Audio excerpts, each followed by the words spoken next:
You might as well come on out. Come see me, love. Come see me, love. Come on out. You was looking for me this morning, so here I go. Come on in the room. Come get you some. You know what I'm saying to you? You understand what I'm saying to you? When I tell you to come home, you come home now. Right now.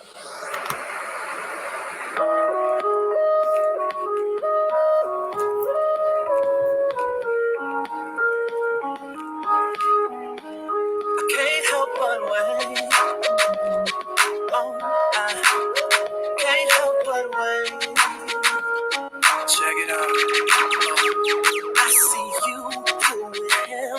He ain't right, but you don't trip. You stand by while he lies, then turn right around and forget. I can't take to see your face with those tears run down your cheeks. But what can I do? I gotta stay true, cause deep down I'm still a G. And I don't wanna come between you and your man, even though I know I treat you better than he can. Girl, I can't help but wait till you get back with him. It don't change, help but wait till you see that with me it ain't the same. Can't help but wait till you see you for what you really are. Baby girl, you are a star. I can't help but wait. It ain't fresh to just let him call the shots. You're a queen, you should be getting all that someone's got. You should be rocking the latest in purses, bracelets, and watches. You're worth much more than an occasional I love you, I'm thinking of you, and I don't wanna come between you and your man, no. Even though I know I treat you better than he can. Girl, I can't help but wait till you get back with him. It don't change, help but wait till you see that with me it ain't the same. Help but wait till you see you for what you really are. Baby girl, you are a star. I can't help but wait. Get it together. You can do better. See is believing. And I see you watching me, so I'm gonna play my position. Let you catch what you've been missing. I'm calling out, girl, cause I can't help but wait till you get back with him. It don't change till you see that with me it ain't the same. Oh, till you see you for what you really are. Baby girl, you are a star. And I can't help but wait. Baby, it don't change, help but wait. It's your day. Come on now. Don't be shy now. Not after this morning. Come get your threshing. Can't help but wait. Come get your threshing. I got a threshing for you. I do. I had to get my day situated before I could get with you, but I got time now. I want to play. I want to play with the lip. I want to play, but I don't want to drop down in other people's chats to do it. Lil Jon, J4, Young Bloods, you already know how we do it, homeboy. And we are from A-Town, 105 it's A-Town, you already know. What? Lil Jon, Eastside Boys, and your boy Sean Paul, who say like this, they called me to come back to the street with Sean B, a.k.a. Short 3, said it was necessary. These Niggas out here very scary. They coming home, they living in the month of February. Okay, then. Put a sister nigga on display, then. Kicking the door and have my folk to bring them K's in. I'm still addict. AWTIC.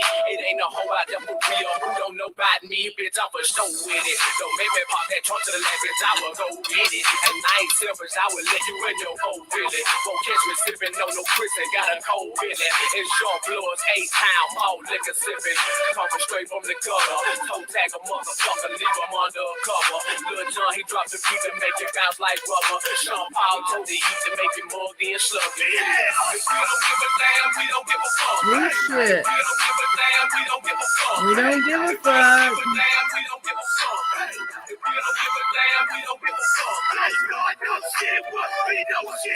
Ghost God, no shit, what we know shit. Ghost God, no shit, what we know shit. Ghost God, no shit, what we know shit. I post up, get to it, drink hand in hand. They call me Mr. Herringbone, cause that's my right hand man. Old school, straight foolish, like no other indeed. With Lil John and young bloods, dead quick as can be.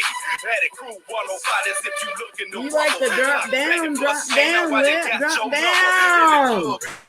When it drop this summer, like rain, we gon' pour and hit you hard like thunder. Cause in the 30, we do more than drink you under the table. Where the niggas pimp hoes and black suits and gators. In my Chevy, so super, I'm the one to Drop call. down. Drop down. I'm not the one that you really just wanna clown. I'm cool. In my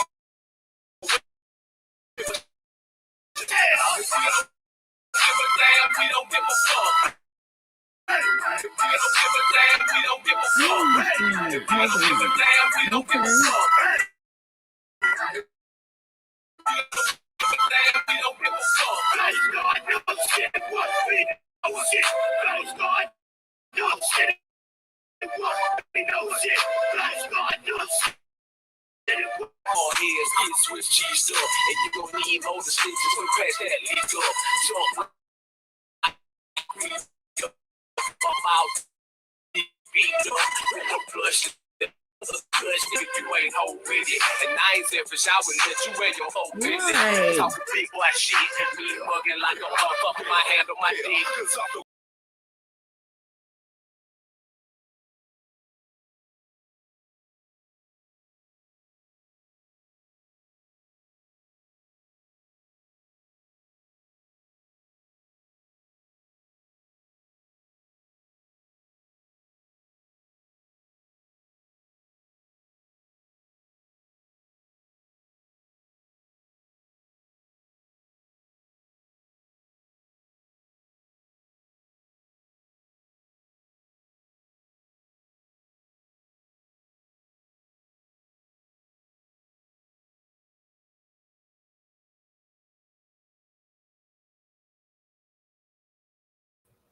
Am I back? I think I am. I'm having technical difficulties. I'm not understanding what's going on with the internet. I'm going to try to continue my commentary because I got some thrashing. I got some thrashing to do. I got a little thrashing.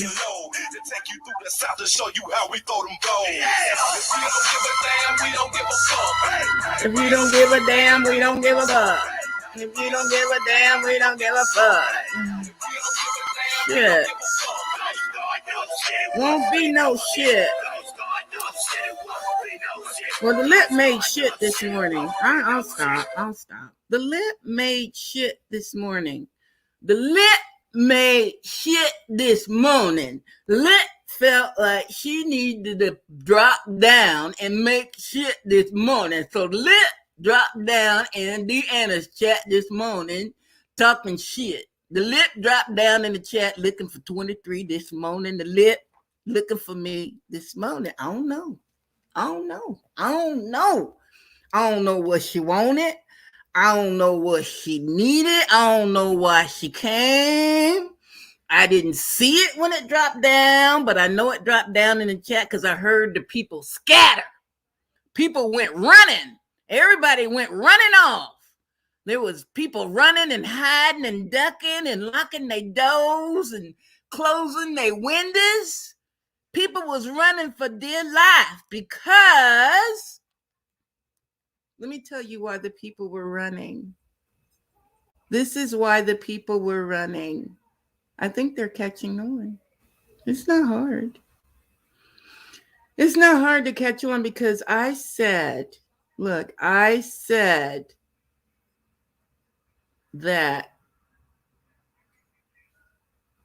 I would handle the lip differently. And I meant that.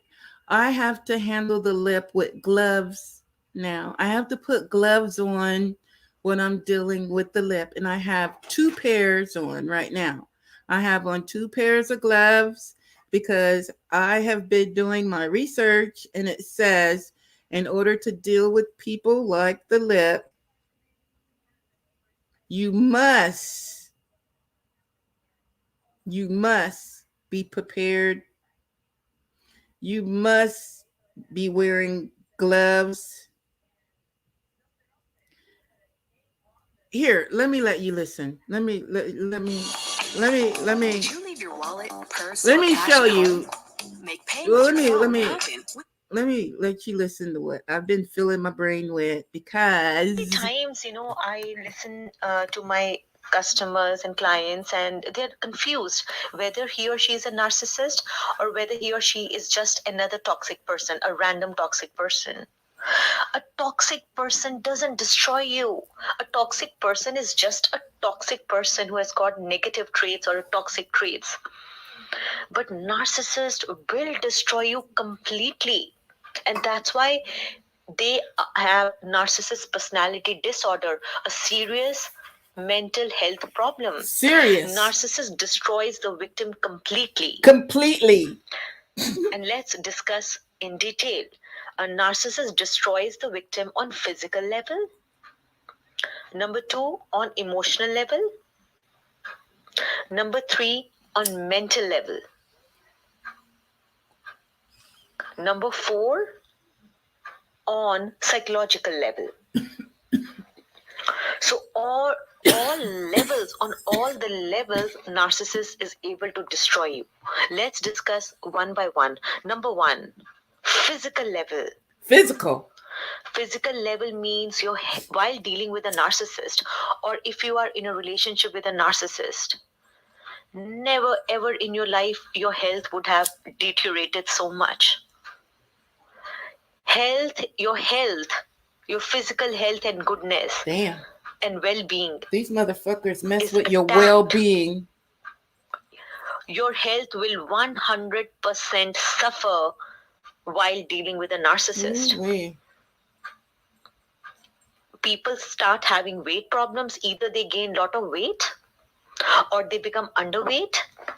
They become bulimic. They stop eating food, or they eat excessively. They get into drugs. They start drinking alcohol. They start drinking in excess amounts. They start watching porn, and so on.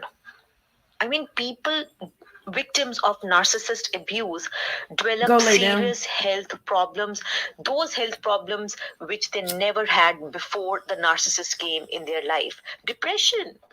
People get depression. People get Depression. ADHD.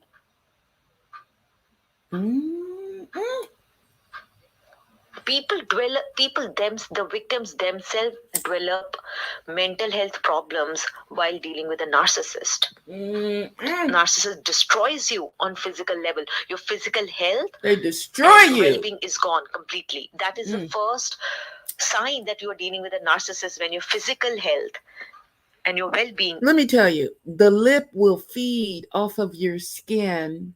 The lip needs your skin. The lip is a skeleton, and she goes around on YouTube skinning people. And the eyes, tell it. I'm going to get to the eyes here shortly. Hold on a second. On a very, very big level. And it will continue to happen. Whatever physical changes you're seeing in your body, in terms of weight, in terms of depression, in terms of you developing mental health disorders, that will continue as long as you are living Dealing with a with that narcissist, or as narcissist. long as you're dealing with a As long as you're narcissist. dealing with them. Only when you go no contact, only when No you contact.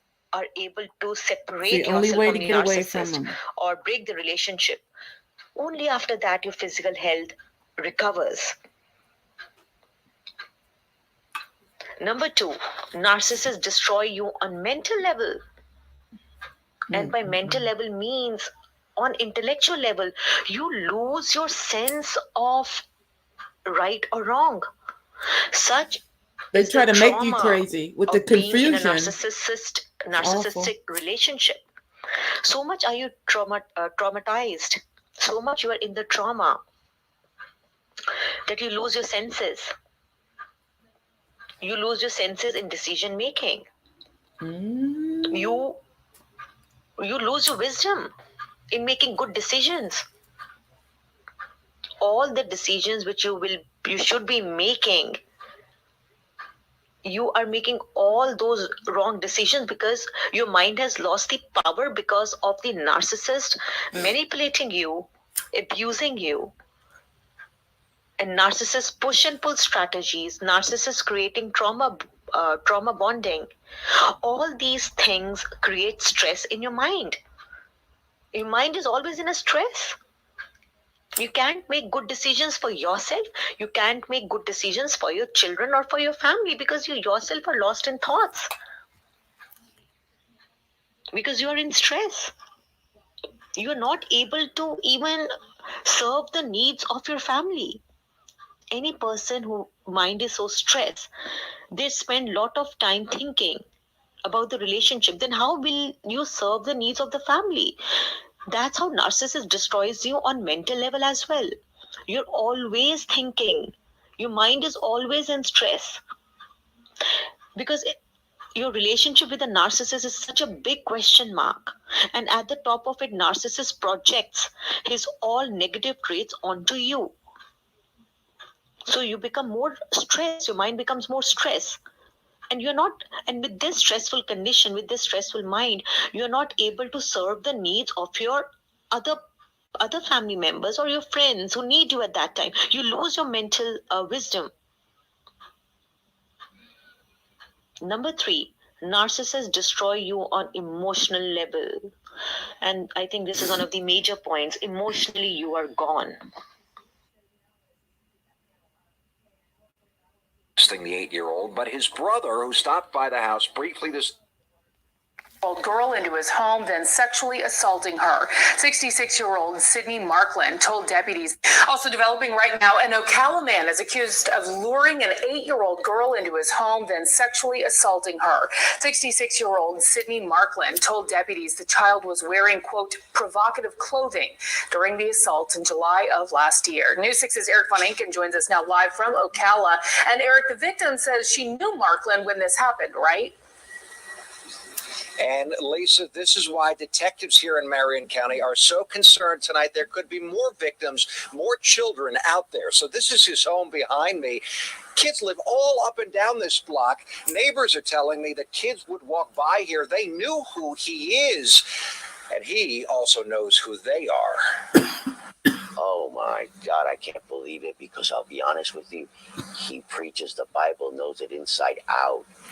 You're kidding me. Neighbors say everyone knows Sydney Markland because of his wild hair. He's known as a dread, they say, and because he prays with people here in his driveway. Everybody that walks by there will sit with him and pray. Jah is the light In in the our driveway. salvation. We shall not fear. We always sit there. We congregate 2 or 3 people at one time. This neighbor believes that's why an 8-year-old girl trusted him last July when he asked her to help, due to a broken leg, with putting chicken wings on his kitchen counter, according to the police report. Inside his house, police say he pulled down her pants and sexually battered her, and then told her not to tell anyone, kissed her on the cheek, and read from the Bible, police say. When she started running and crying and her pants was down, I know something was up. But I scared of the guy because he always get gone. I didn't want to go up there. Marion County deputies tell us a DNA sample obtained from the victim's shorts matched Markland's DNA. They got the test results back in November, carefully built their case against Markland, and then arrested him on Friday. Detectives say he admitted to molesting the 8-year-old, but his brother, who stopped by the house briefly this afternoon, insisted otherwise. Okay. Do you think he attacked this little girl? No. Why do you say that? Why I say that? Because he don't do that. He's not the type of person to do that. Detectives say during that confession, Markland actually blamed the little girl, the 8-year-old. His excuses, Lisa, as sick as they are, when I see again coming up at 5 and what neighbors think about it. So disturbing, Eric. But, this happened 10 months ago. Why did it take so long to make an arrest? Lisa, I asked detectives that question directly. So the state crime lab in Tallahassee, the FDLE lab that processes the DNA test, is notoriously slow. It took them 4 months to get the results down here to Marion County. The detectives said that they very carefully worked to build a solid case because they want to put this guy away for a long time. They admit they took their time. Eric Bunnington reporting live for us tonight in Marion County. Thank you.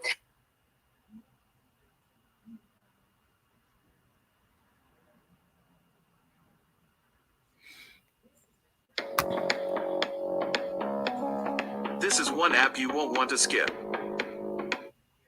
The Nomad family filed a missing. A special investigating team probing the rape and murder of an 8-year-old Nomad girl in Kathua in Jammu and Kashmir has arrested a policeman for that gruesome crime.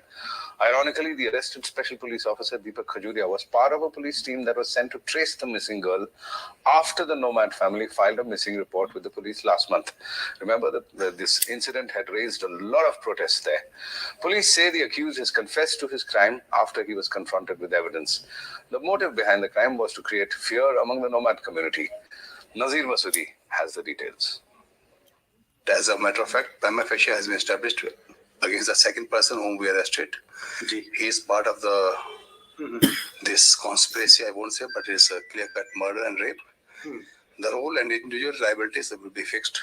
We didn't arrest him just on mere suspicion. We have clinching evidence about his involvement. There was motive, and we have evidence as well. He was part of search party also. That is there that he may have been part of search party, but he was not investigating the case. He's an SP only.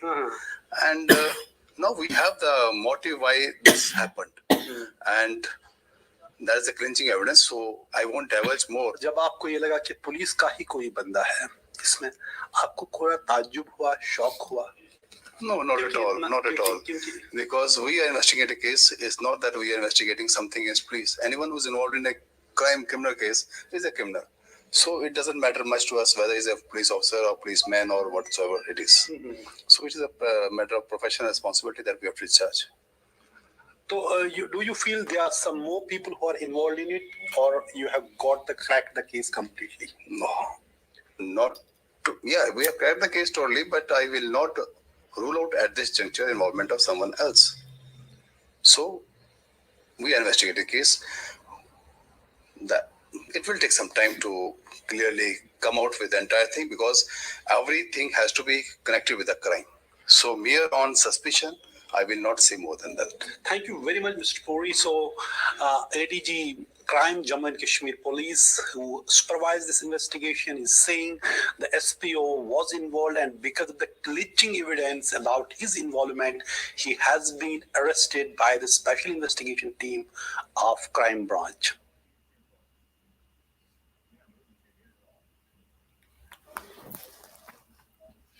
Okay, guys. I have more.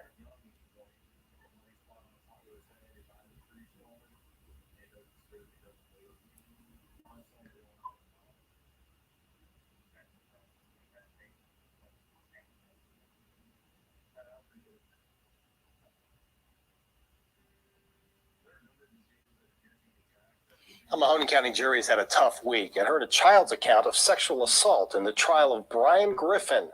Today I was in the courtroom when the jury gave its verdict. We, the jury, find the defendant guilty of rape.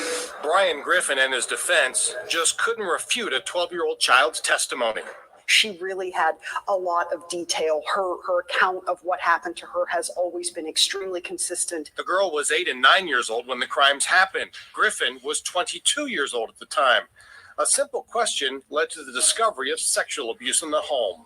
Mom asked the victim about whether anybody had ever touched her inappropriately, and the victim had a very extreme emotional reaction, and she started saying Brian, the defendant's name, and that led then to the disclosure and to the investigation. It was initiated by Camel Police. Griffin is a relative. He was living in the basement of their Camel home at the time.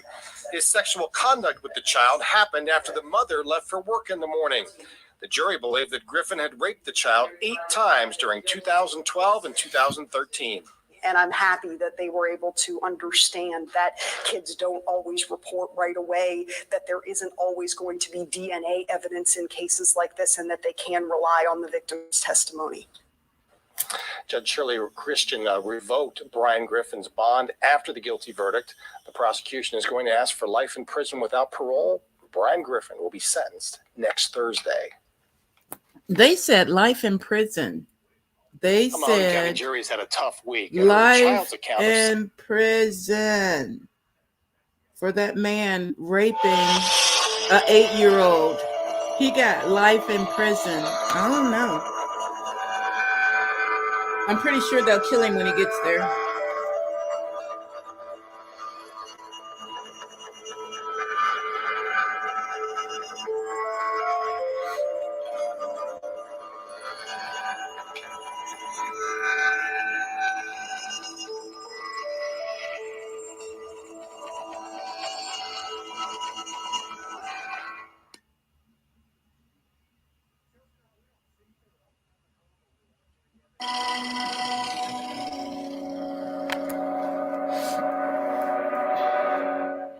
I was born in Birmingham in the 70s and adopted when I was 7 months old. Growing up, I always wanted to find my birth mother. It's almost like she'd been a ghost in my life, knowing there was somebody who given birth to you, who was alive, walking around. When I hit my 18th birthday, I was determined to get the files. And that's when I was told by a social worker, and I saw in black and white in my files, that my conception was a result of rape.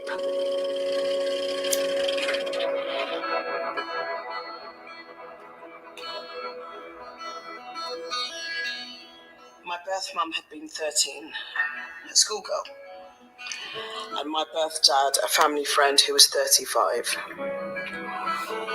The records said that she'd gone to babysit at his house, and he raped her. To find out that you've been born through a horrendous act of violence against a child, and that people knew. It says in 7 different places in the files that it was rape. The fact that she was 13 means it was statutory rape, because he had sex with a minor. It states his name and address, that social services, police, and health workers knew, but nothing was done about it. My birth mum was from a black working class family, and I can't help thinking attitudes at the time had something to do with that. It made me feel angry, devastated for my birth mum, for me. And then I remember thinking, will my birth mother ever want to meet me? I traced my birth mother with support from my adoptive father, and I found her. Seeing the photo of her for the first time was incredible. It was like looking into a mirror.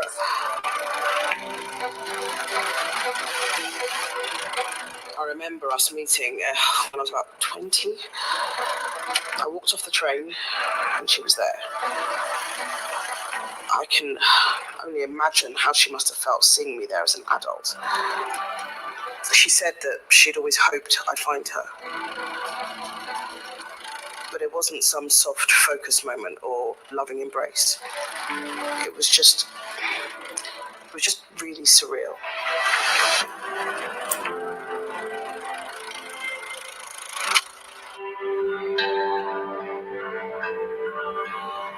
It wasn't until decades later, when the Jimmy Savile case and other historic cases were in the news, that I really thought about trying to do anything about it. I'd always thought it was so wrong that my birth father was never prosecuted. He It was got then so that I out of the thought, country. I've got DNA evidence, because I am DNA evidence. I'm a walking crime scene. And it's all written in the files. I mean, surely people are going to take me seriously. I wanted him to be held accountable. I wanted justice for my mum. I wanted justice for me. The ramifications of what he chose to do have shaped my entire life. Sorry. I'm sure. You think I'd get sick of crying?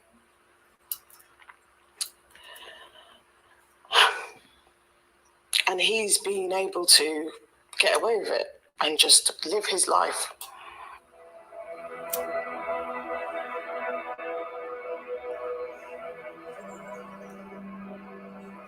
My birth mother made it very clear that she'd reported that it was a rape at the time, and people hadn't listened to her then, so why would they listen now? More than 40 years have passed, and she doesn't want to go through it all again, but she supports me pursuing it. I've contacted so many people.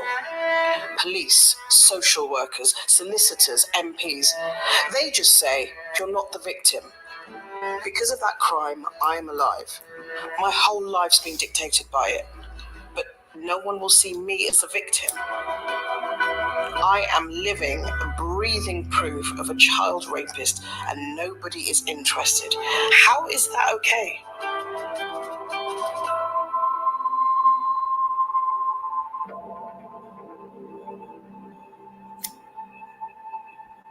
My birth father's name was in my files, so I traced him. I was getting nowhere with the police. Eventually, I decided to go to his address.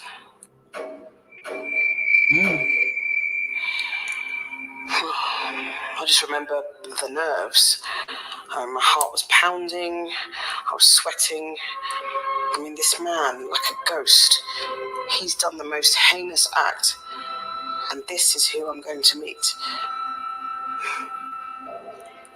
He came to the front door, and I just said, hello, I believe I'm your daughter? He just said, oh, come in. And that was it. It was the most surreal 40 minutes of my life. I remember saying to him, well, did you have sex with her?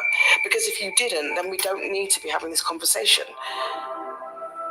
And he just said that just because you have sex with somebody doesn't mean you make a baby. And so to me, that was, well, he just confirmed it. Why would you not deny it? On the way out, I noticed this photo on the wall of a girl, maybe about 12 years old. I just sort of said, oh, who's that? It was his great-granddaughter or someone, and that made me feel absolutely sick. I mean, who's protecting her?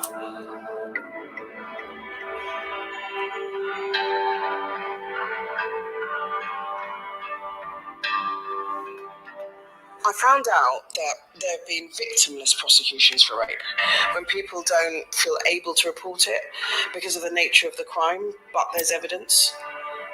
I want the police to look at the files and at least consider a victimless prosecution in my case. And I want the definition of victim to be reviewed. This has nearly beaten me down.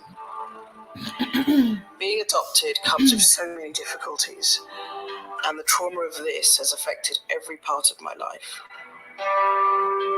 But I will persevere, because I know this is so wrong, and I want justice. So I'm not going to go away.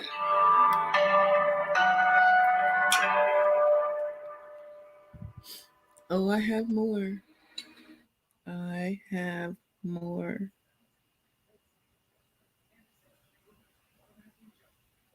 Eight-year-old child with his daughter. Rather depressing there, 50-year-old man arrested by the Mumbai police on Wednesday for having raped his daughter for the past 11 years. Well, this man not only raped his daughter for over a decade, but also fathers an 8-year-old child with his daughter. His daughter is currently 26 years old. And if this wasn't horrifying enough, he was also planning to marry his own daughter. It is only then that the victim, when she learnt about her father's intention, she broke down, approached a social worker who further helped her register a case in the matter. The police has now arrested the father, booked him on charges of rape as well as criminal intimidation. उसको immediate हमने arrest किया हुआ है, आज police remand के लिए भेजा हुआ है ताकि वो किसी के पास कंप्लेंट करने ना जाए। इसके लिए उसको धमकाने की भी कोशिश की थी। जो 376 जो रेप का जो कलम है, उसके बावजूद 506 पार्ट 2 जो जान लेने की धमकी देने का भी जो कलम है, इसमें हमने इसमें इनकॉर्पोरेट किया है।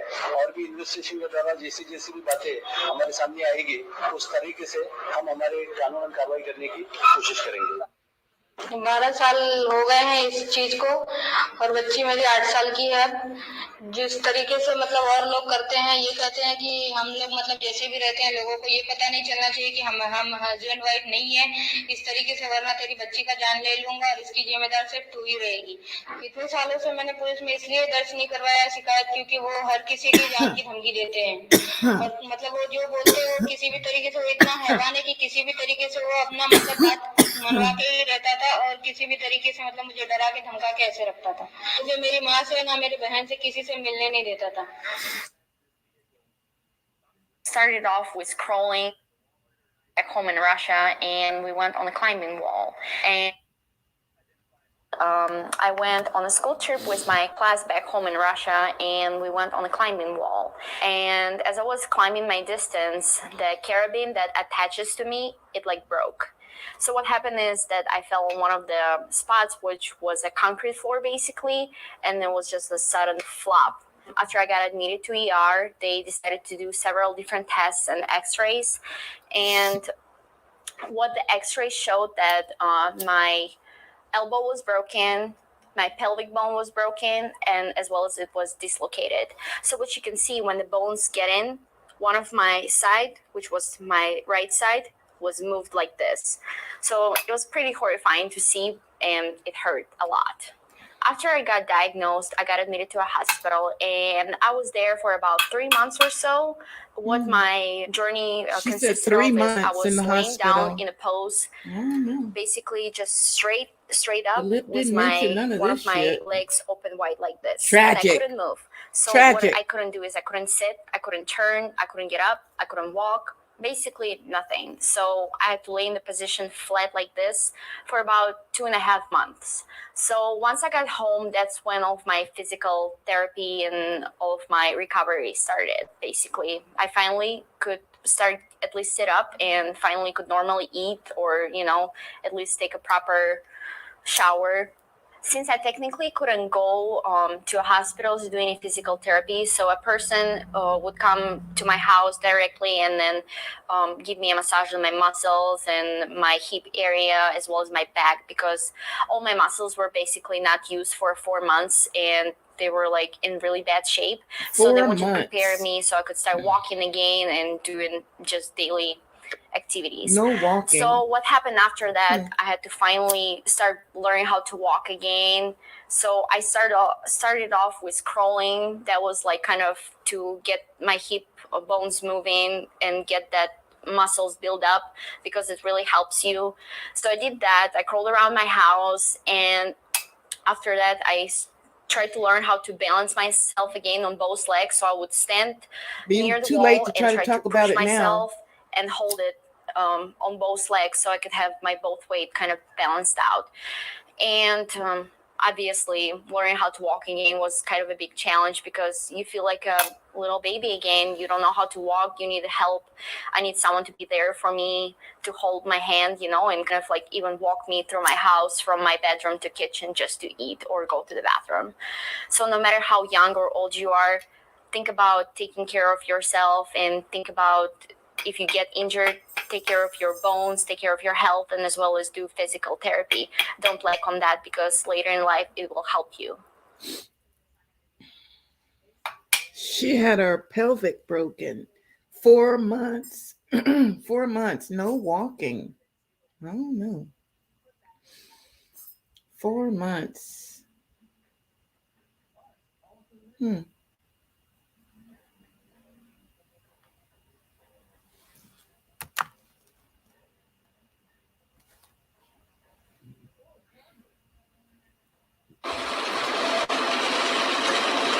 Hey everybody, wanted to do a quick video on the narc laugh.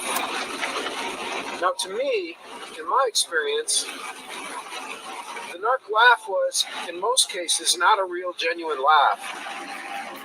And let me describe it and see if this resonates with you. And maybe you haven't noticed this, maybe you haven't thought about it before. But think about this kind of held back, forced, kind of learned, just fake, just, it goes something like this. So, we're at a party or at a friend's house, people laugh at stuff, except her, she sees everyone else laughing, and then it's this, and then the smile ends quick, and then they're back to their narc mode. They're back to this serious, like, I gotta be in control, nobody can see me be out of control. I don't know if you've had that, but I'd like to see what you all think. I don't really remember, with the exception of maybe just a few times when we were having drinks, where she would totally relax and be able to laugh. And then when she would laugh, when we were drinking and she would laugh, it was like stuff that I was like, okay, that's funny, but it's not really that funny. But it was more stuff about, it's like somebody would lose. Okay, I'm getting ready to talk. I'm getting ready to talk about this laugh. There is a reason why the lip laughs and carry on the way she does. Pay attention. Somebody would embarrass themselves. Somebody would like make a fool of themselves or do something like that. And she thought that was the funniest thing. That's what she would really laugh at. If somebody like made an idiot out of themselves, she's almost like, look at that idiot, idiot. And she thought that was funny. But in a group where somebody told a joke and everybody thought it was kind of funny, and there's this kind of laughter that is not at the expense of somebody, but just maybe a little bit funny, right? Like somebody left a pan on the stove and maybe it burned the meal, right? But not really bad, and no fire was started. And then the person who burned the meal is kind of like, well, me and my cooking, it's Southern style or something. And then people around would laugh. The narc would kind of laugh like, and then get real serious, and then get like this, like this look like I got to be back in control. But it was just this fake kind of haughty laugh. Now, you ever see the narc laugh at themselves? Now, I never saw this. Okay, maybe some of you have, but I don't think they can laugh at themselves, because if they laugh at themselves, that means that they are less than perfection, and they have to be perfect, they have to be right, they have to win. So I believe that if they do laugh at themselves, it's kind of a false humility, like it's like, oh, silly me. But if you say anything on top of it, when they say, me, I'm always burning things, if you say, yeah, you are always burning things, remember that last year you burnt that whatever, and they might say, well, that's not funny. I mean, well, look what you did last time, Oh, you're Mr. Chef, right? So they can't really take a joke is what I'm getting at. And their laughter, they can't really laugh at themselves. And like I said, if they do, it's just this fake humble, type of thing. So it just made me think about that. I was just thinking about something that was funny. And, it was weird, but I would want to bring stuff to her. And why, after 20 years of seeing the same fake laugh, I don't know why I would bring her things, but she would always want to know. She'd always want to know, and I think it's because they want to know everything that's going on so they can stay in control.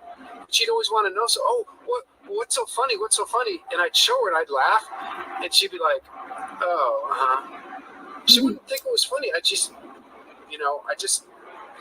She just didn't have the same sense of humor, or so I thought. But she'd always want to know. And now it just kind of, a light bulb went off for me. It just kind of makes sense that they just want to be in control. They want to know the joke and make sure the joke's not on them, right?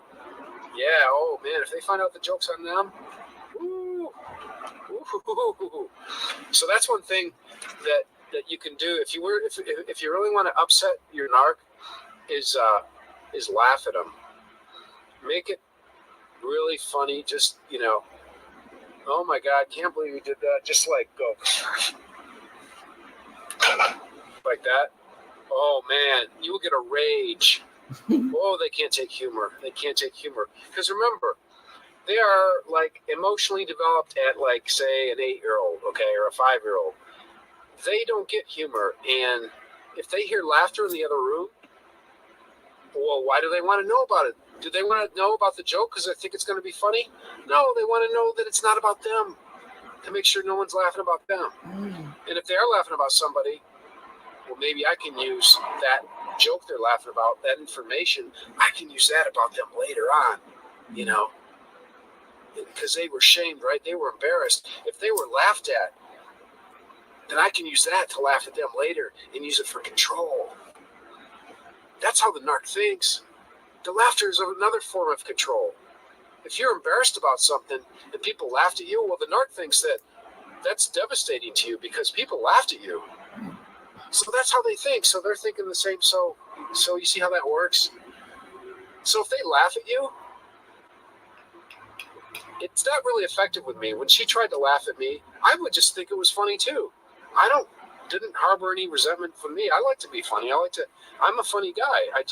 It's fun. So it really wasn't effective with me. But I know with some of the girls at work it was for her.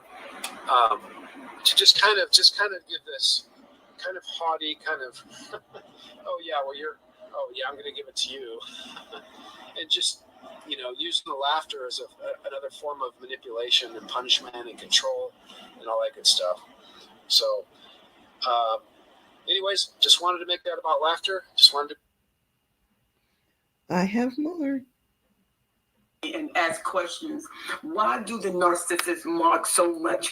Why do the narcissists take pleasure in mockery?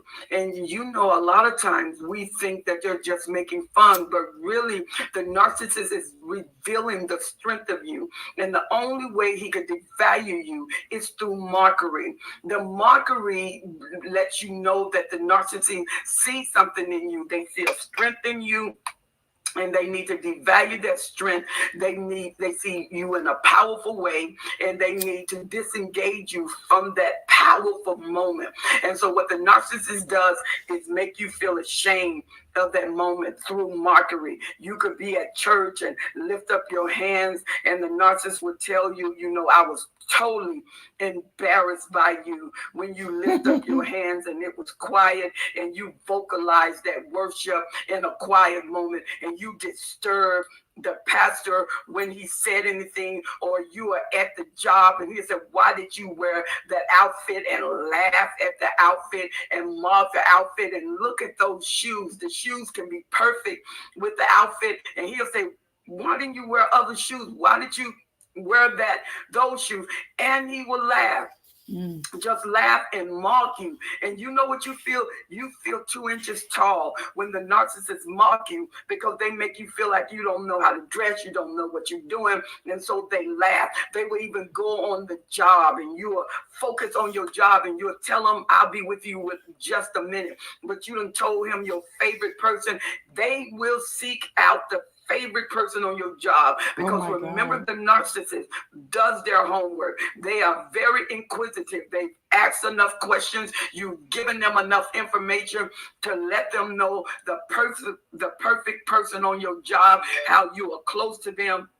And so what the narcissist will do is get them and mock something you're doing that doesn't make any sense. I mean, there's nothing to mock. And you are doing your work. You're very good at it, very excellent. But sometimes they can trigger something that's not there to make up something that they put there. And so the narcissist will laugh at you doing your job, making contact with your client, or doing or your customers, however, and then they will laugh, and the person don't know whether to laugh or not, because they are looking like, what is he laughing at? But because they respect the narcissist, they're thinking it must be funny, so they are laughing with the narcissist while looking confused in their eyes, and you're watching them laugh with the narcissist, and you become angry because you think their loyalty has been destroyed, and they are siding with the narcissist. But if you look at them, they are confused. They don't know. It's almost like there is a disassociation with the moment, and they are just as confused, wondering why is the narcissist mocking that moment when you are at your finest, when you are at your best. But when they confuse the moment, take the validity out of the moment, and they're laughing, they laugh with them. So now the moment is totally discredited, and you listening to the narcissist, you have energized and disengaged for the highest level of performance, until now you're becoming argumentative, you feel devalued, you feel shame, and so now you're not functioning at your maximum, and the narcissists know that you disengage from excellence, and now you're struggling. And when you get into the struggle, you know the narcissist disengage, because all they wanted you to do was break that moment of excellence, break that moment when you were at your best, and they do it through mockery. Mirroring and mockery is different. When they mirror you because they want to be what you are. Good qualities. They want those good qualities. So they mirror you to get them to themselves.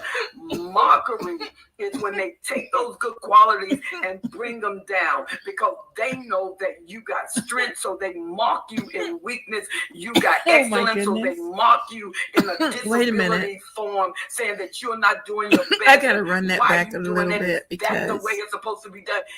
When you are at your that's best, it on the nail right there. They confuse the moment, take the validity out of the moment, and they're laughing, they laugh with them. So now the moment is totally discredited, and you listening to the narcissist, you have energized and disengaged for the highest level of performance, until now you're becoming argumentative, you feel devalued, you feel shame, and so now you're not functioning at your maximum, and the narcissists know that you disengage from excellence, and now you're struggling. And when you get into the struggle, you know the narcissist disengage, because all they wanted you to do was break that moment of excellence, break that moment when you were at your best, and they do it through mockery. Mirroring and mockery is different. When they mirror you because they want to be 2K, you hear what that? you are, and it's good qualities, and they want those good qualities, so they mirror you to get them to themselves.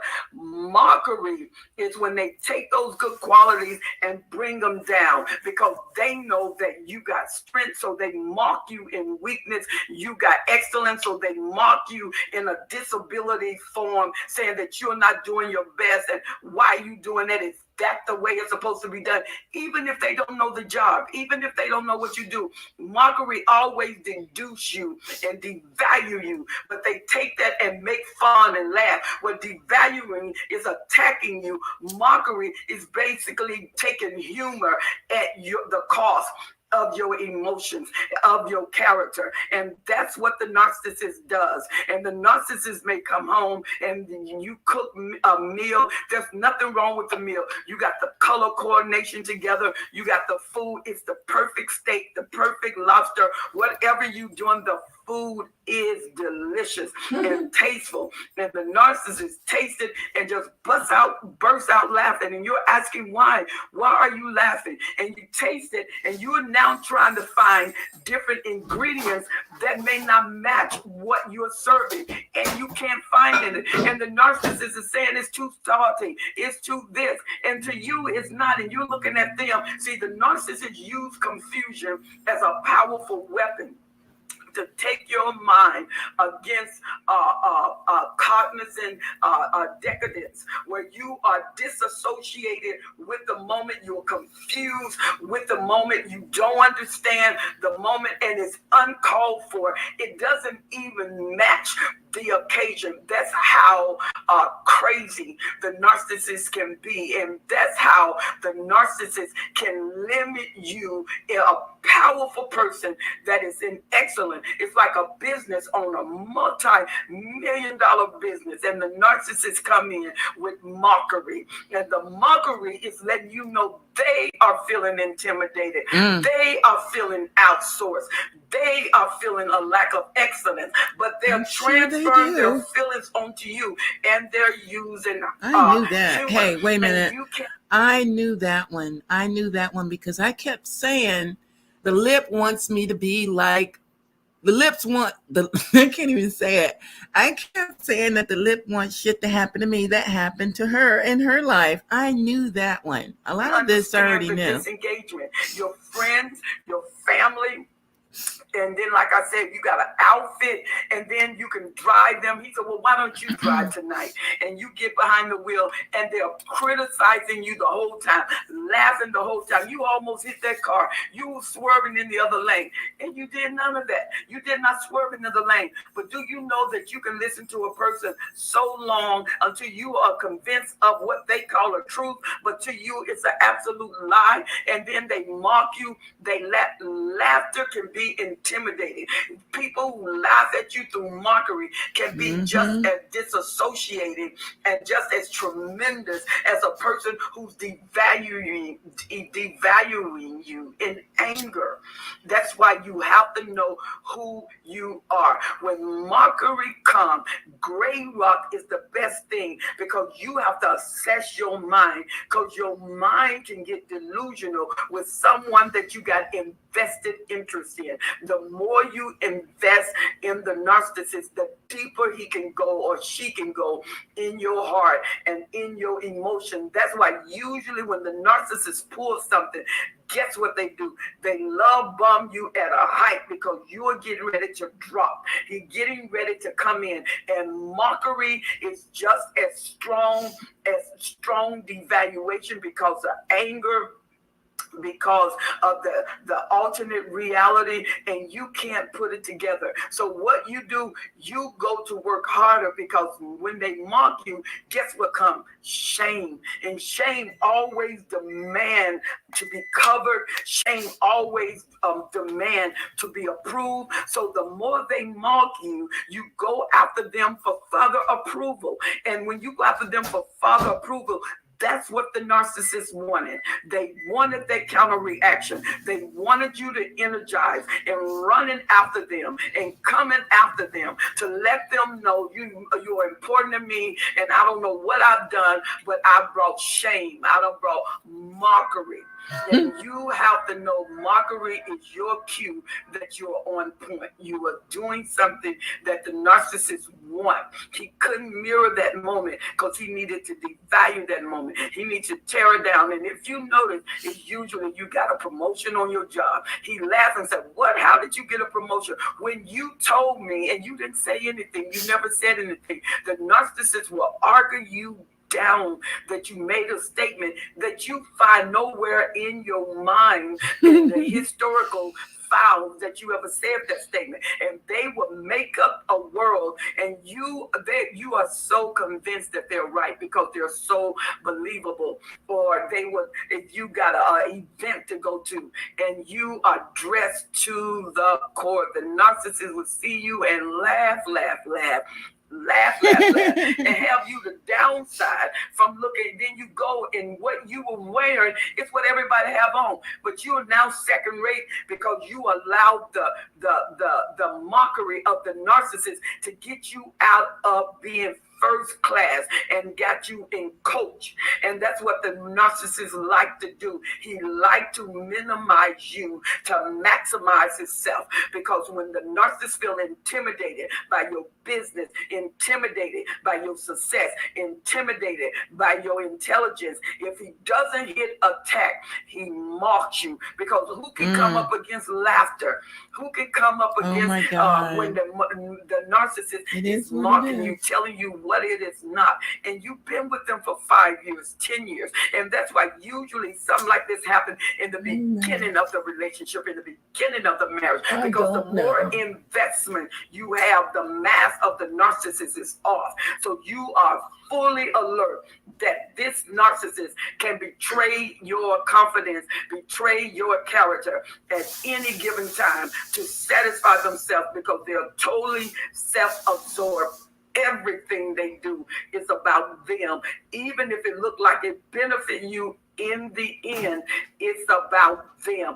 Even the mockery, it's about them. And they're laughing at you because they saw the beauty of you and the strength of you. And you have to know that you have some fight back on the inside of you by knowing who you are. Never compromise your character. Never compromise your mind, because once you compromise, the narcissist have exchanged his foolery for what you are, and you have exchanged your strength for what you don't want. And mockery is to bring in the undesirable to a desirable place, and they want to totally frustrate that place. They want to eliminate your happiness, and when they laugh, they leave you in question even after they long gone. The narcissists get thought fuel because they know you're thinking about it. They know that you're constantly meditating on what happened here. And I mean, it was the best. You know, you cooked dinner, they walked out on the dinner. They don't want the dinner. They're laughing because they're telling you this don't go with what you're serving. I mean, if you have lobster, baked potato, green beans, and you got vegetables, everybody knows that is. He laughed. He said, well, who's going to put green beans with this? You shouldn't have put green beans. I would have had. And then he laughed. He was like, this is crazy. Man, I never seen anybody do this. Well, you was eating it last week. You didn't complain last week. Yeah, but they was intimidated by you this week because you told them you got a promotion. You told them you got a higher pay. You told them you register in school. You told them you met a friend, and the friend or a former professor, or you met somebody on the job and they got in a contract and they said and recommend you for a job promotion or recommend you for a project, and your business grew from last month. Mockery coming. He laughed. She laughed to make you intimidate yourself. They just laugh, and you start feeling what you think they're feeling, and you start bringing that targeting yourself because you thinking they would never do this wrong. Oh, yes, they will, and more. The narcissist is there to defend themselves, to protect themselves, to shield themselves at the cost of you, at the highest cost of you. So mockery is a place of intimidation, but mockery is a place of citing. They have cited what you are. They have cited your strength. They see you and they don't know what to do with you. You are too powerful for them to deal with. So they minimize the size that they saw and bring you down so they can deal with you because you was too much for them to deal with at first. And you got to know that mockery isn't mockery. It has nothing to do with you. It has to do with what they think about you. And what they think about you is powerful. You are a powerful instrument.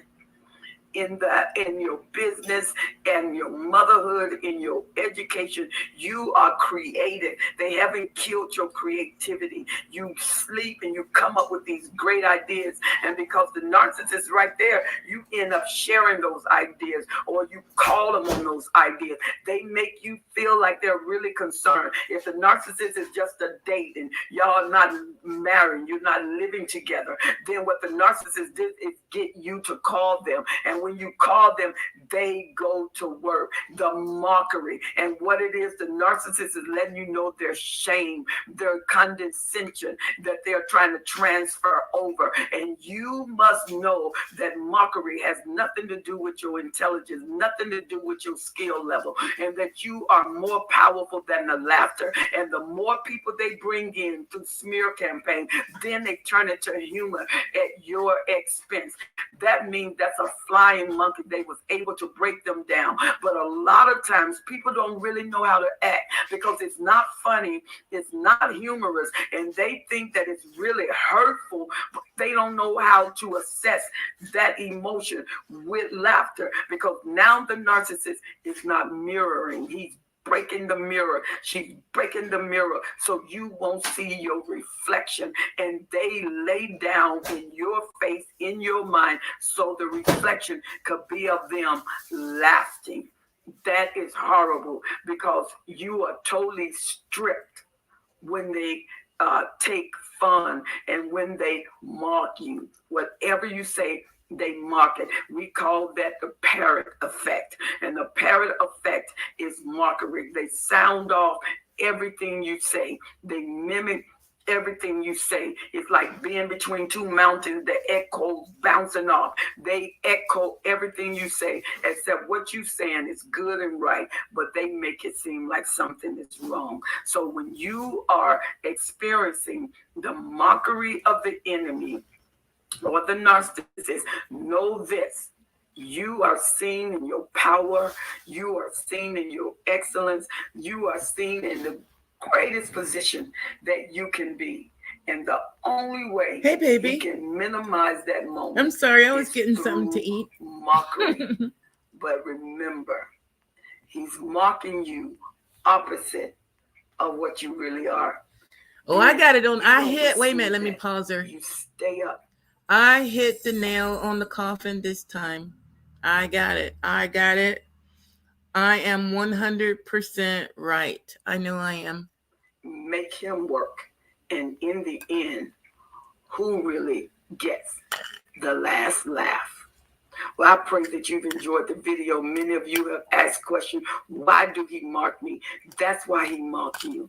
He mocked you because he saw your strength. He saw your power. He saw the excellence of you. He didn't see you devalued. He saw you at your ultimate, and he couldn't handle it. So to bring you down to size, he used mockery. And when he mocked you in front of your friends, don't be so hard on your friends, because they don't know what to do with that. It caused maximum confusion because it was detached from the true moment. And they didn't know what to do with that.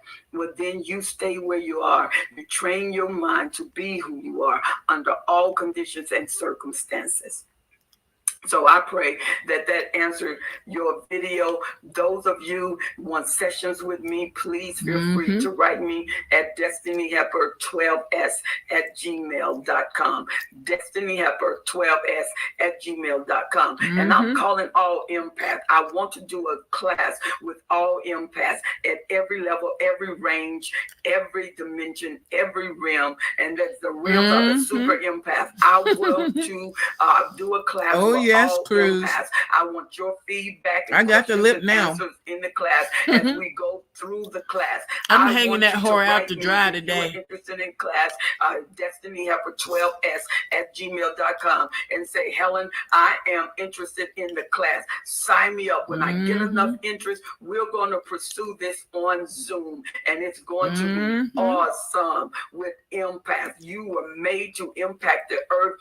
Empath, you were made to impact events. When earth is settled, and when there are many catastrophes you. You are looking for empath. Empaths are not always Christians. You can be an empath and not be a Christian. You can be an empath and be a fivefold ministry, and you can be empathic. Elijah was empathic. Elijah was not. Elijah took compassion upon all the captives that he took. That was empathy. He was a prophet that had great empathy, where Elijah was not. He was a fire and brimstone prophet. He'll kill you better than just let you go and you continue your journey. So we want to know the differences in the empath, Christian, non-Christian, and they are still powerful. They operate with mercy. They do certain jobs, and with them things get easier. They take confusion out. They bring destruction out. They take and minimize hurt and pain.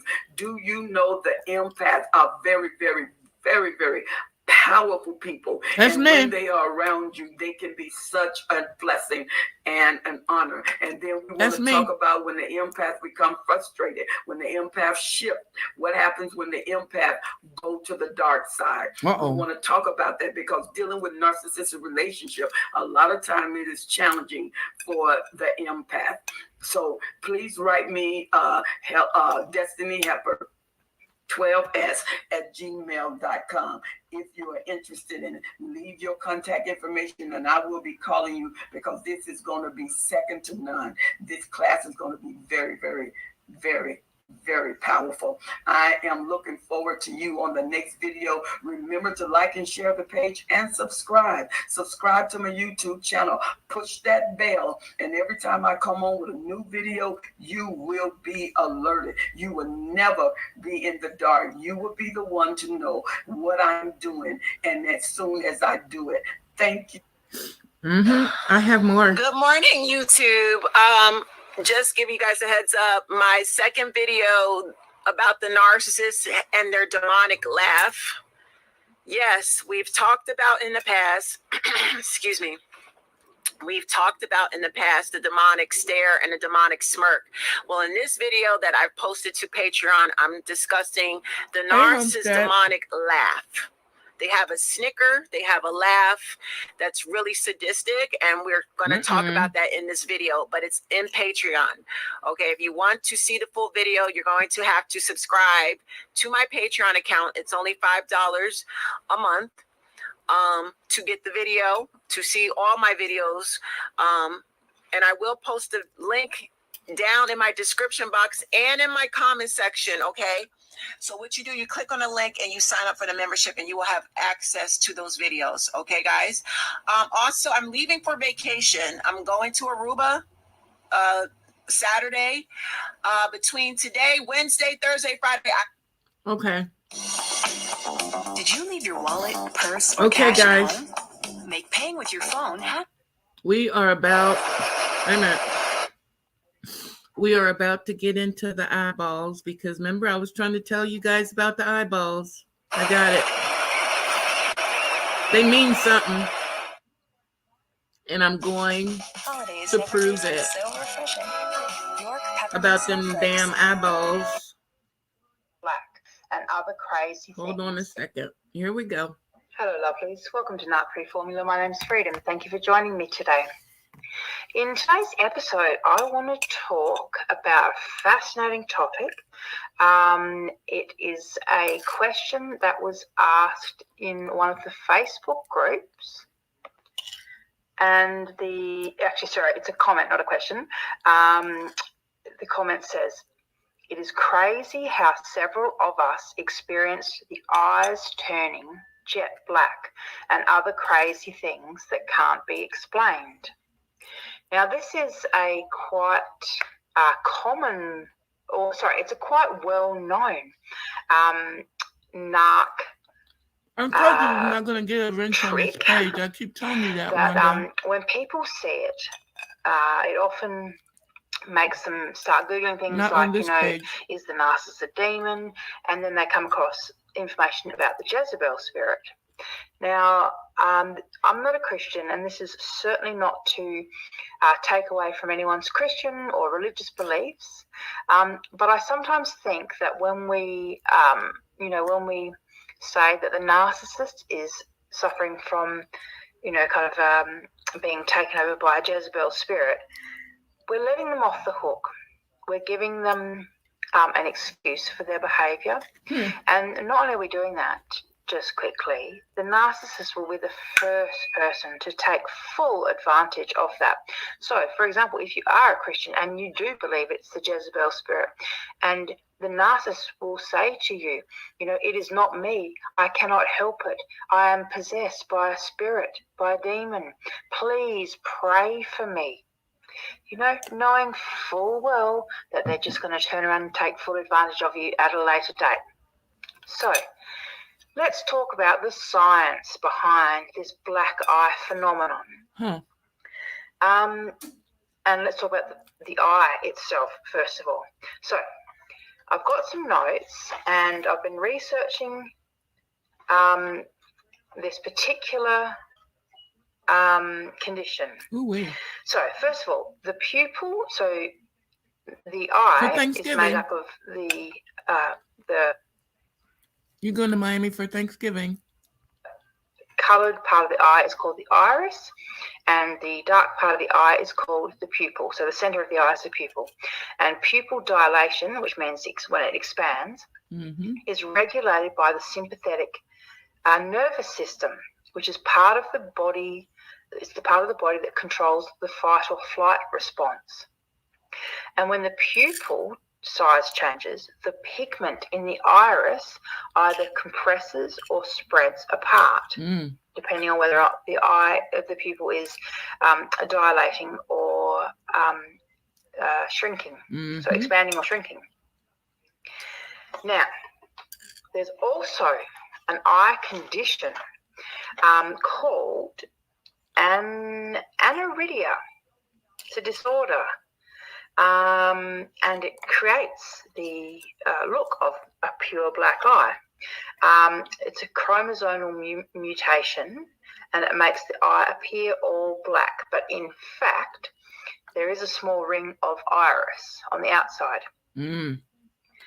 Anyhow, pupil size or pupillometry shows that pupils dilate, as in expand, when we are sexually aroused.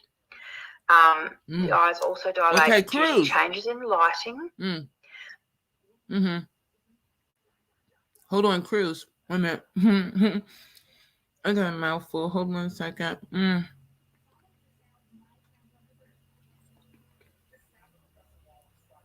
Hold on a second.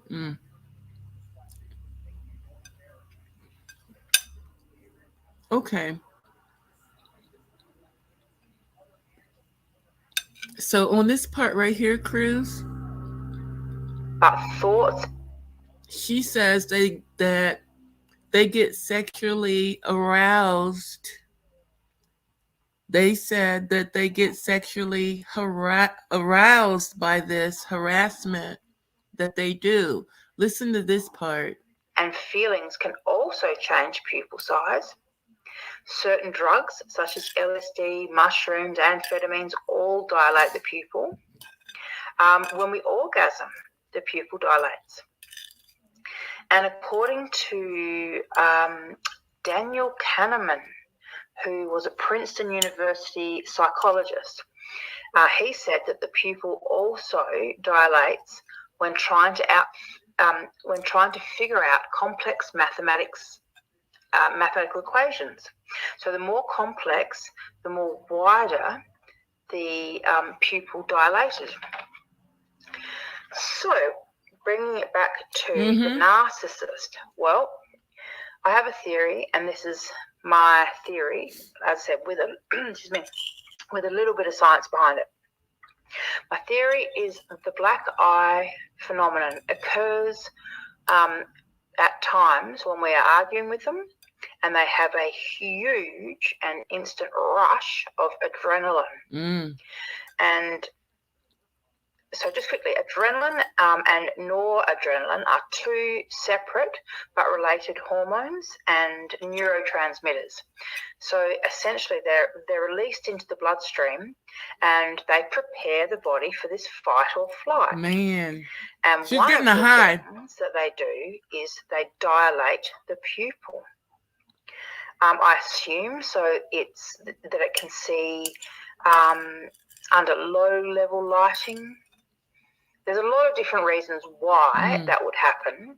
There's not enough research to show exactly So, why it does occur. so what she's saying is that lip is sitting in that motherfucking chair, dropping pus from her nasty, dry ass motherfucking pussy, getting off. That's what she said. With the narcissist. But my theory is that that it's that rush of adrenaline, because noradrenaline is kind of drip fed into the body during the day, over the course of the day, for a lot of different reasons. But adrenaline is that, I mean, anyone who's experienced a hit of adrenaline knows exactly how intense that can be. So adrenaline is when you get the fright of your life, and literally your heart, it feels like your heart jumps into your mouth. You get this fear surge, energy surge, this rush. Usually you'll kind of shout. When someone gives you a real fright, your instant reaction will be kind of to shout out in fear / anger. Your body is literally preparing itself to fight for its life or to run really fast. But either way, it's a huge hit of adrenaline. Oh, man. So let's just assume that that's what's going on here with these narcissists when we are in the middle of, an argument with them, and they have this rage. They're getting this kind off. of rage that comes over them all of a sudden. And for whatever reason, they feel triggered and threatened. And so they react in this way, and it causes their eyes to turn black. That is my theory. I'm sticking to it. We've had theories about Sampaku eyes, which is the white on 3 sides, being narcissistic and crazy eyes. And narcissists' eyes have been spoken about as dead eyes, shifty eyes, cold eyes. So this is now another theory, the black eyes. I don't think it's the Jezebel spirit.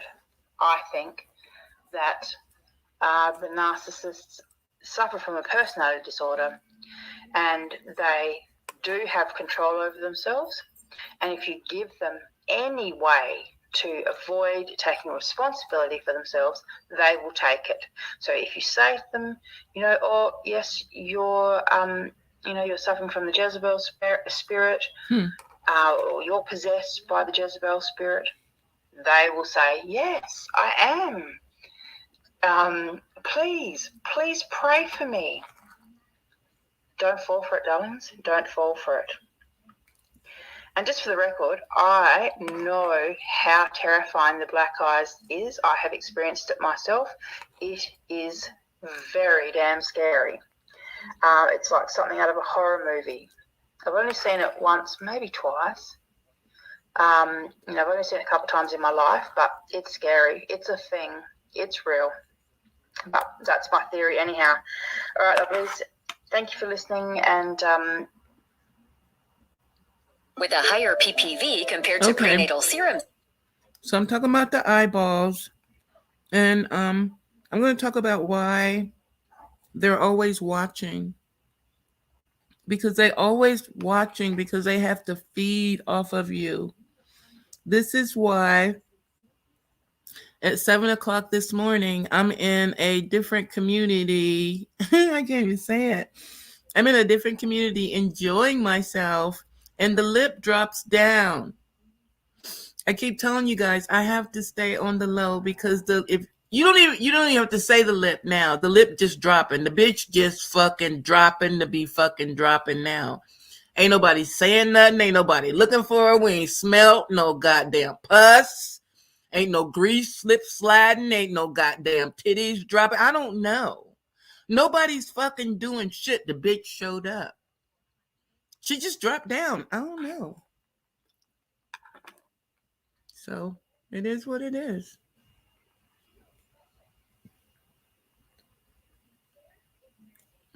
Screening, NIPT reduces the number of invasive confirmatory. And other people's life, you can say, this person, I really on a little secret that I've discovered, and I kind of suspect you've discovered this secret too, and that is narcissists are terribly insecure people. Now, that's not a huge newsflash, is it? When you've been around a narcissist long enough, you realize that they have huge ego needs. They're constantly looking for someone or multiple someones to say, you know, there's something unique about you. There's something special about you. And narcissists hunger for that. And the fact that they hunger for that higher position, that superior position so strongly implies that there's some sort of compensation going on there. What's that all about? You see, narcissists, it's like they have this big, huge ego bucket, and they're wanting you and anyone else to come along and fill up their ego bucket. They're like a junkie who's looking for their next fix or their next high so that they can calm down and be okay with themselves. Narcissists look for what we refer to as narcissistic supply. Because they have that deep sense of insecurity and they've got that fix, that hunger, that craving for someone to come along and fill them and make them feel better about themselves and superior, then they're going to look to you to see if they can think, are you someone that can fill my needs? Are you going to be someone that can fill my supplies? So what I want to do today is I want to talk to you about 8 different cues that narcissists can watch for as they're seeking their narcissistic supply. Now, when I go through these cues with you, you're going to think, well, most of these sound pretty good to me. And the point is, right, they'll pick up on some of the better characteristics that you have in your personality, and they'll try to use them against you. So the more you're aware of this, then the more you can stay out of their clutches. So that's where we're going with this. Now, what is it that a narcissist looks for? What cues do they look for that could imply that you would fill their supply? Well, the first thing they watch for is that you like companionship. And you think, well, that's a good thing. And so what narcissists can do, particularly as they're getting to know you or they're they've got something in their mind that they want to accomplish, they'll be friendly to you at times.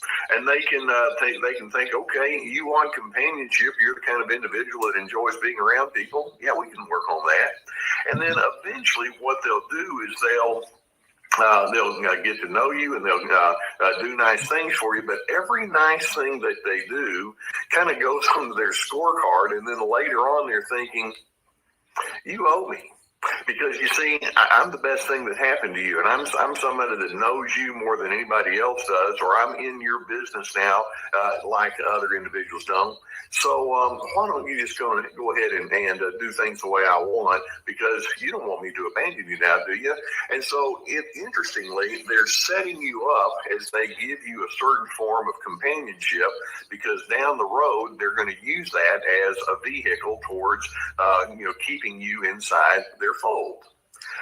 Now, a second cue that they pick up on from you that implies that you could become their supply is that they know that you want to keep a good public image. Now, who doesn't want to have a good public image? Your reputation is important.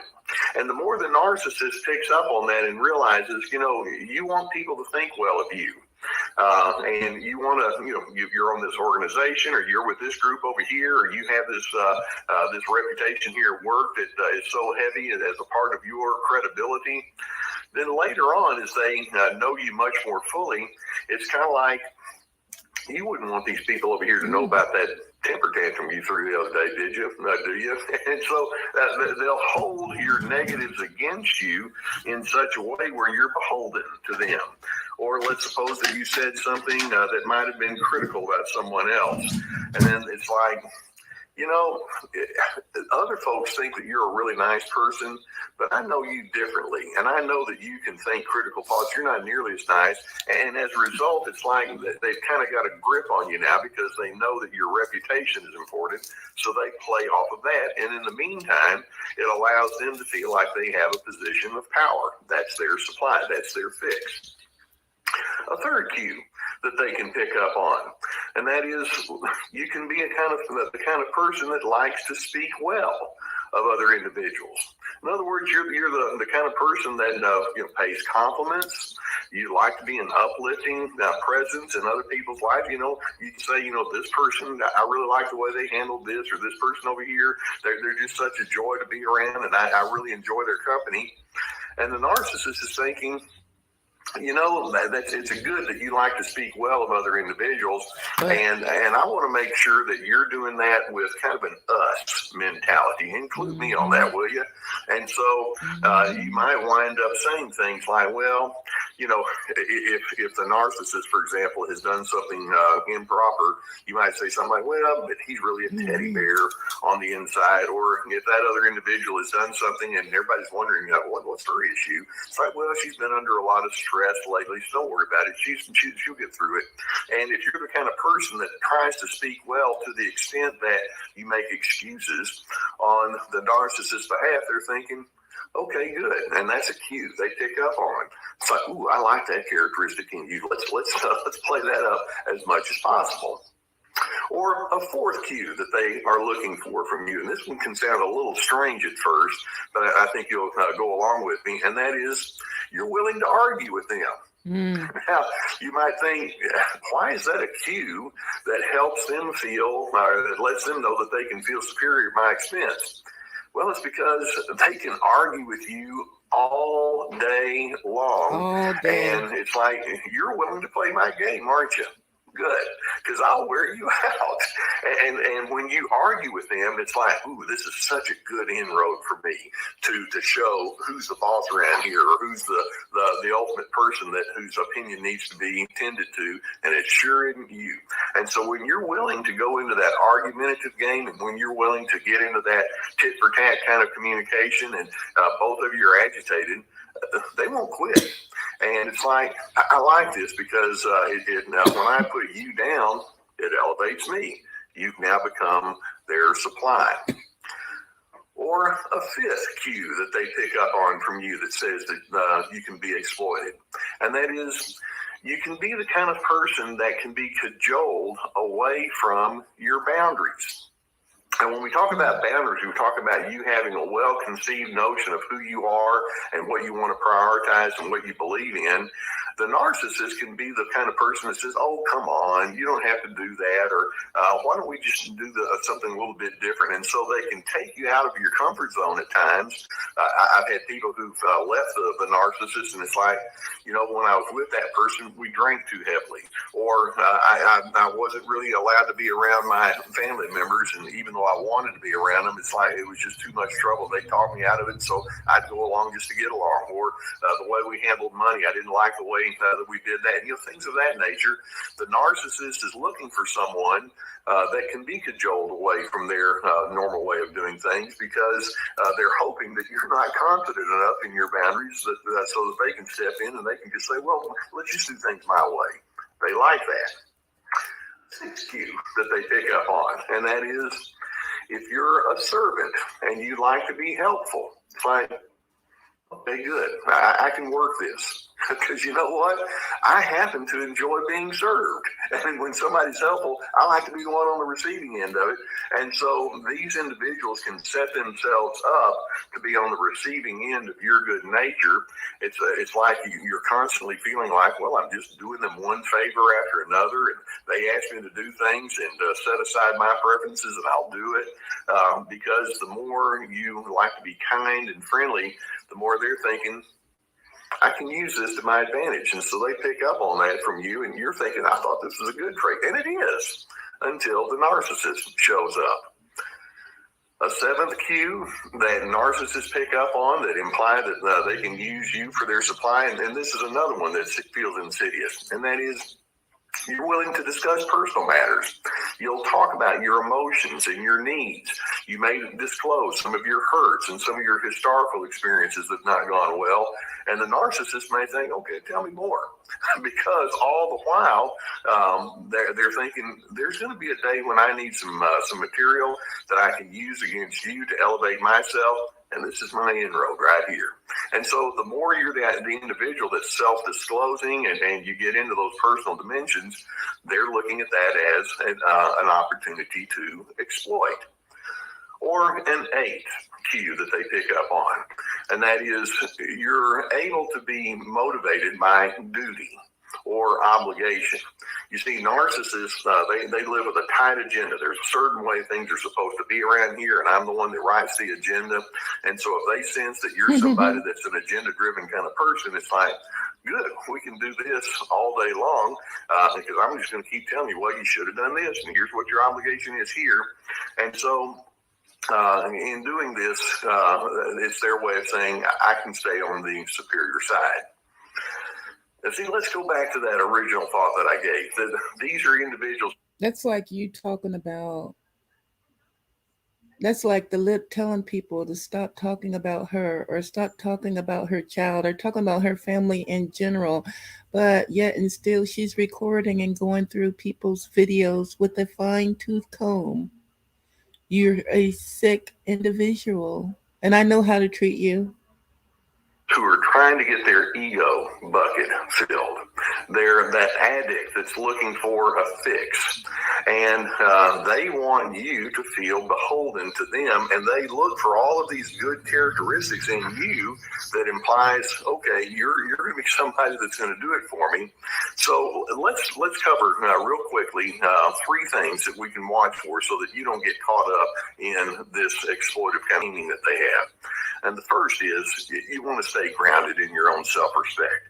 Remember, one of the things I mentioned, Dr. DRC stands for dignity, respect, and civility. When we have close relations, we don't want it to be anchored in exploitation and how can I use you? We want it to be anchored in those kind of healthy characteristics. And the narcissist who's unable to go that path isn't going to give it to you, but you need to make sure that you anchor your life in self-respect. That's not something they can declare. That's just part of your humanity. Live into it. And then a second thing we want to say is trust your gut. When you realize this narcissist is trying to get me to constantly be over there on their team and trying to make me be somebody that I'm not comfortable with that.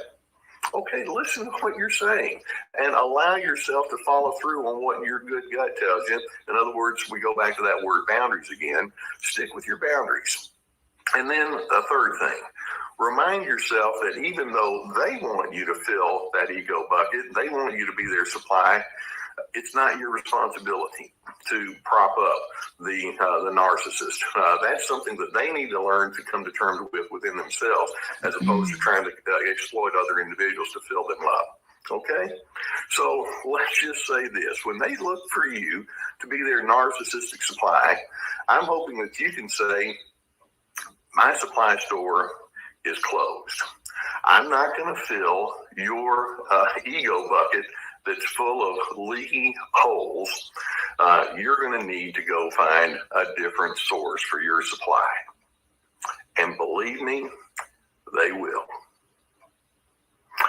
And I do hope that you get some good insight and awareness. Okay, guys, I have more, but I thought I had a full laptop. I don't. But I want to give a great big shout out to Deanna for putting up with the lip shit this morning.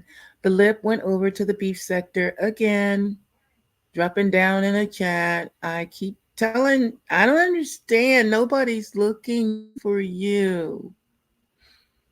Now, I'm going to keep playing these videos so people can understand what's running amok up and down these YouTube streets, spreading grease and pus. I'm not going to call you out your name because I know you are mentally ill. But I am going to whoop your ass up and down these YouTube streets. I'm going to talk about you. I know you hate that.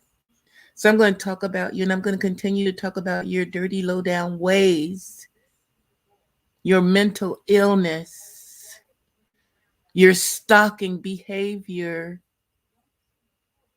I'm going to talk about all that when I come back. Stay tuned, Lip.